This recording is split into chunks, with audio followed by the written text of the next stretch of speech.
BBC, I am very upset with you. And when I stumbled upon this was by pure accident. Because all I was doing was looking up weird dinosaur names to put into the AI that I've been doing. Just to mess with it, just to see what it does. You know, for funsies. And I stumbled upon this article. 17 unique, bizarre, and downright weird dinosaurs. BBC Science Focus. BBC is, of course, British Broadcasting Corporation. And, you know, they're a fairly, I would say, relatively accredited organization. I mean, they're a mainstream news outlet. They're one of the largest broadcasting organizations on the planet. You know, I think pretty sure they've handled several dinosaur documentaries. So one would logically think that they wouldn't necessarily allow an article to be published on a website that they have their name on, that is full of an outrageous amount of misinformation. So, it's a short article. It's one of those list articles, listicles, basically. So it's not really meant to be, like, super-duper scientific, but I at least expect that every entry should be spittin' facts. You know, like everything that it says should be true. And I got news for you. Spoiler warning. Most of it, I would say about half of it, so not most of it. There is some truth here, but there's a lot of wrong. A disgusting amount of wrong. So, we'll start an article here. It's by a man named Ben Sykes. I don't know who Ben Sykes is. I kind of want to know who Ben Sykes is. But Ben Sykes' page is taking his time. Okay, so this is the only... This is the... recent articles written by Ben Sykes. It's just, he's only written 3, apparently.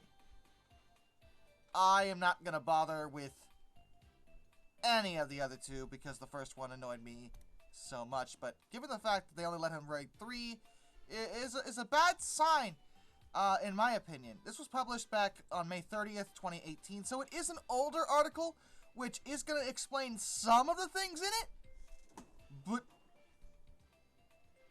but not all of it.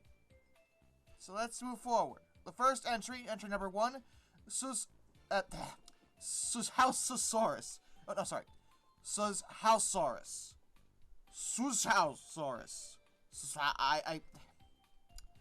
I admit I have a problem with the pronunciation. But, according to Ben here, he believes that it has the appearance of a giant rat. That's very, very, very, rude, actually. 3 meters tall, 6 meters long, weighed around 1,300 kilograms. That's wrong. He has the numbers backwards here. The Suzhousaurus weighed about 3,100 kilograms. He's off by an order of magnitude. I think he might have switched the 3 and the 1.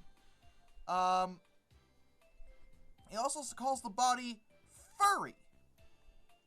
Interesting choice of words. And then follows it up by saying that it's a distant ancestor of the giant ground sloth? What?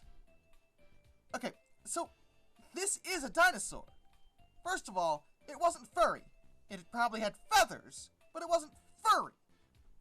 Following that, you think a dinosaur was the ancestor of the giant ground sloth, a mammal. Ben! No, it wasn't. I don't know where he got that, because no paleontologist worth their salt would ever suggest such a ridiculous allegation, because there's no way. Evolutionarily, it doesn't make any logical sense. Also, I'm sorry, because you think it was furry, even if it did have fur, let's say hypothetically that this dinosaur had fur. It didn't, it had feathers. But even if it was furry, that magically means, oh, it must be an ancestor of a giant ground sloth. Why is that? Why that specific species reference? I don't understand. Was it meant to be a joke? If it was, it fell flat. And only makes me think you just don't know what you're talking about. But based off of the future part of this list, I assure you, it only gets worse. Pegomastax. Pegomastax. Admittedly, he did pick a lot of animals. Animals. Not necessarily dinosaurs, but animals with awkward names.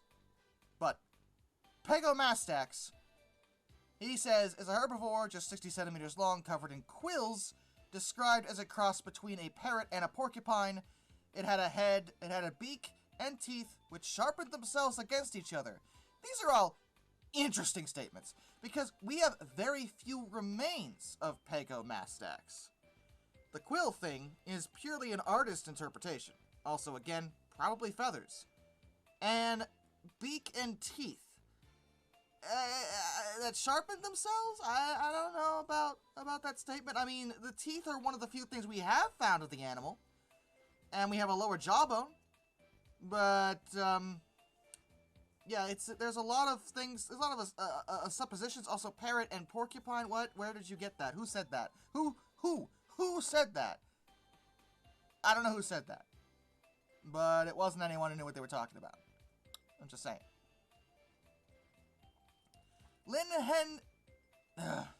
Linhenykus. There we go. Freakishly short arms with tiny claws at the end of them, giving it no obvious defense option. Only known non-avian dinosaur with one finger. Alright, so a couple things about this. Freakishly short arms. A lot of theropods had really tiny arms. That's not really special.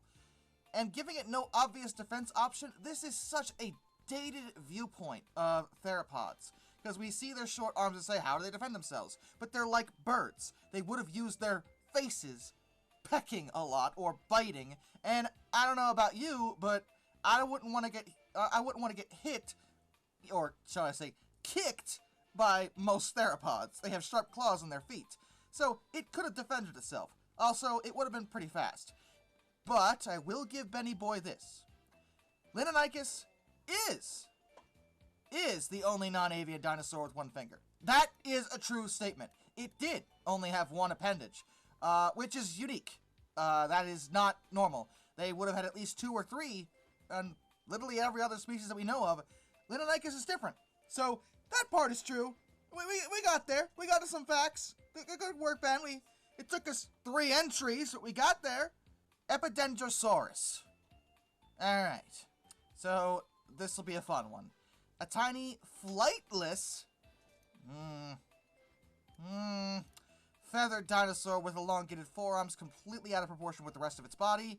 The third finger is huge, like an eyes, possibly for probing for insect food inside trees. This isn't correct, basically at all. It was a small dinosaur, but it may not have been flightless. It may have been able to glide. It's one of the earliest examples of a, well, dinosaur that's getting close to a proper bird. The reason it is believed that the third finger was so long was to support a wing, not because it used it to probe for insects. So, yeah, not really the most accurate explanation of Epidendrosaurus, but, you know, that's what we get. This is where I started seething, because so far we've just had misunderstandings and, you know, occasional misinformation and maybe some really bad takes. But this drove me nuts. Longisquama. It had 6 to 8 appendages found along its back, which are believed to have been primitive feathers. Possible precursor to modern birds. Okay, 2 things. You titled this article 17 of the weirdest dinosaurs to walk the planet. Longisquama wasn't a dinosaur. Longisquama is a lizard. A reptile. It did have those long appendages, which some paleontologists do think might have had follicles, so maybe they were somewhat like feathers, but they might have been more like hairs. They were odd, definitely. But the theory that they were a precursor to modern birds has been super de-duper rejected, even by 2018. That has been thrown completely out the window by most of the paleontological community. That is woefully outdated viewpoint of them. And, again, your article is about dinosaurs, not a dinosaur. And I would kind of take it as one of those, Well, I had to give the title something, and I included a prehistoric animal, too, because it was weird.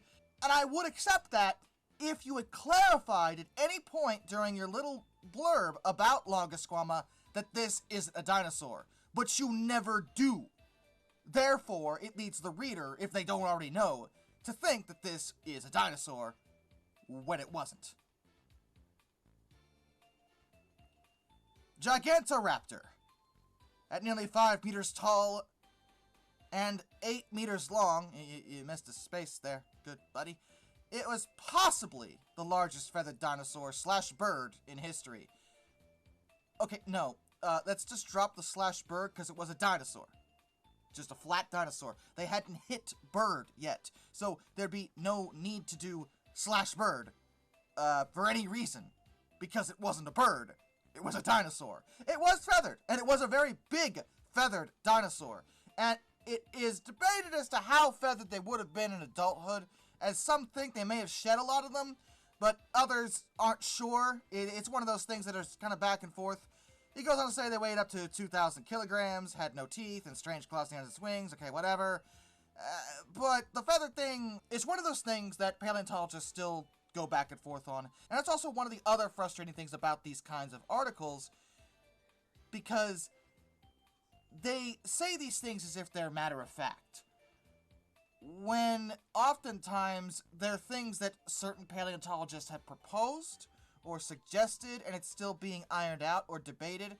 Like, there's still a lot of things that we don't know, and a lot of the things that articles present as absolute hard fact are still things that are being researched and looked into. They're theories, but they haven't been proven. So, yeah, that's kind of an issue. Mamenchisaurus had a neck 9 to 12 meters long, because you missed a space there. I really don't have anything to add. I wouldn't consider Mamenchisaurus too weird, except that they did have an astonishingly long neck, even by theropod standards. But outside of the grammatical error, there's really nothing offensive about that statement. So, whatever. Jeholopterus. Vampire dinosaur, preying on the blood of other dinosaurs, small enough to go undetected on another dinosaur's underbelly. I have no earthly clue where he got any of that. I swear he made it up. I swear he had to have made it up. Okay, to begin with, vampire dinosaur.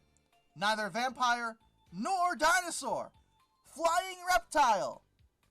Not a dinosaur. Alright, that's A. B, the blood thing? I don't know what you're talking about, because they're believed to have been insectivores or possibly piscivores. Definitely not blood sucking on other dinosaurs. That's not, you made that up. You're thinking of a vampire bat, which does drink blood. But this is not, no, Ben. I don't know what you're talking about. Incisivosaurus. Omnivore, that's true. Less than a meter long. Had prominent rodent-like front teeth, face of a raptor, body of an ostrich, and hands and feet of a chicken. Truly bizarre. Not really.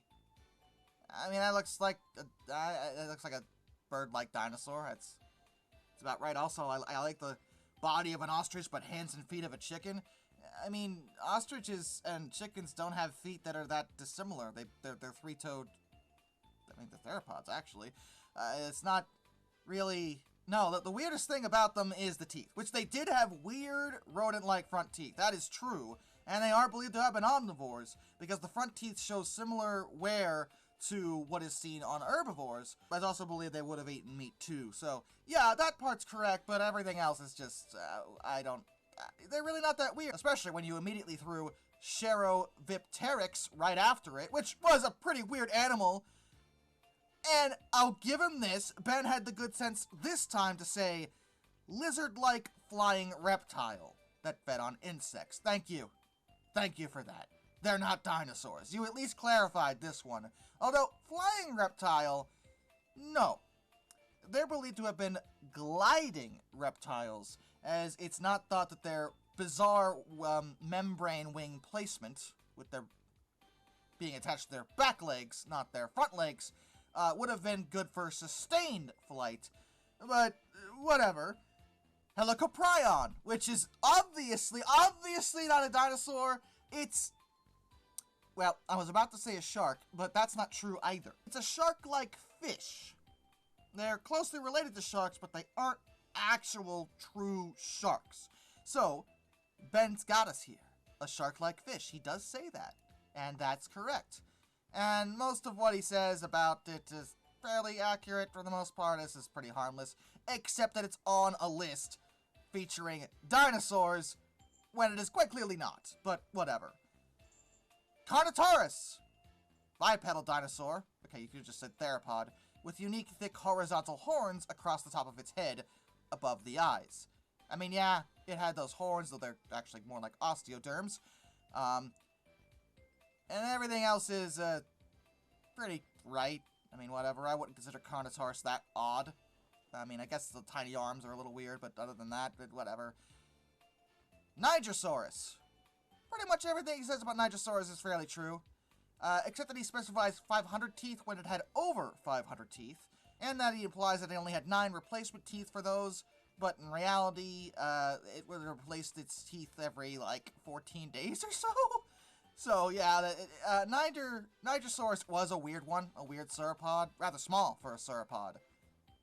A similar thing can be said for Amargasaurus, which has very long spines on the back of its neck, which is unusual for a sauropod. And he does say taller than any other sauropod at the end, which is weirdly written to me, because it implies that Amargasaurus was taller than any other sauropod, which is absolutely not correct. They were relatively small by sauropod standards. He's referring to the spines. That part is true. So, whatever. Pachycephalosaurus had a truly bizarre domed head for display. Although the skull roof was up to 25 centimeters thick, it was fairly brittle bone. Okay, so, he refers to for display for the bone head thing. Listen, this is a still constantly debated issue among paleontologists in terms of how they would have used those skulls, but I don't think they were just for display, and most paleontologists think that they would have used them as some kind of weapon. Him specifying for display is a pretty radical statement because, again, it's not clarifying that this is up for debate. Also, calling it fairly brittle bone is a bit of an, to an extent, because it's found they would have been able to heal their skulls very quickly. So, shut up. But my favorite thing about this has nothing to do with anything in this part about the Pachycephalosaurus, is that he follows it up with Dracorex and says that the extraordinary head shape and adornments evolved for head-butting opponents. The Dracorex is believed now to be a juvenile form of the Pachycephalosaurus. So you mean to tell me that before their skulls were fully developed, they rammed into each other all the time, but when they grew up, oh no, that's scary. That's too scary now. Dude, what are you reading? Obviously, it isn't much. I swear he made all this up. How did the BBC allow this to be published? Was the editor sleeping the whole time? Was he drunk? I don't understand. The last one is Parasaurolophus, Parasaurolophus. I can't do it. Parasaurolophus, which I can't pronounce to save my life. I always say it wrong, and people yell at me. Whatever. That one. You know which one it is. It's a very famous dinosaur, and it mentions possessed tube-like extensions on the back of its skull, which had acoustic properties, thought to be a means of trumpeting calls over large distances. And this is like the only entry that doesn't make me slightly angry, because all of that is true. Their crests would have had acoustic properties. It's been tested, it's been shown, it's been proven. So that's all correct. But like everything else in here is like the worst. I've never read an article this bad, and believe me, I've read creationist articles that were pretty terrible, but even creationists don't get things this wrong half the time. Okay, I mean, that's not true. They get things pretty wrong, but like, a lot of this is wrong, and it's embarrassing, and the BBC's name is on it.